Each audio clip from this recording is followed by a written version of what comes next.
আমাদের এখানে সমস্যা যেমন এই ঘরগুলো সরকারিভাবে দেওয়া হয়েছে, সরকারের ভাড়া হলো 5,000 টাকা। অথচ এই ঘরগুলো যারা পাইছে মালিক তারা ভাড়া নেয় 1 লাখ থেকে 1.5 লাখ টাকা।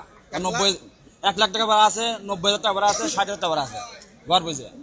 এই ব্যবসা সরকার নেই 5,000, জি 13 টাকা স্কোয়ার ফিট, এসব সরকার আর কি ভাড়া নাই 13 টাকা স্কোয়ার ফিট। জি।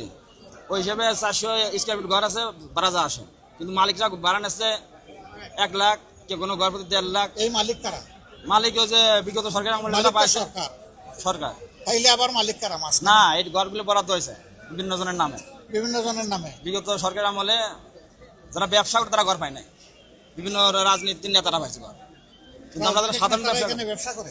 না করে না করি আমরা সাধারণ মানুষ, তো কিন্তু এখন তো ওই সরকার নাই, তাইলে এখন তো আর ফ্রি হয়ে যাওয়ার ওইটাই বহাল আছে। ওটা বহাল আছে। জি, যেমন আমরা ঘর পাইছি আমাদের বুঝিয়ে দিচ্ছে না, আজ 1 বছর আগে আমরা টাকা দিয়ে রাখছি, সেই ঘর আমাদের দেয় না। খালি আমরা ডিসি অফিসে আসছি, ঘুরাইতেছে, আজ না কালকে ঘুরাই দেয় না।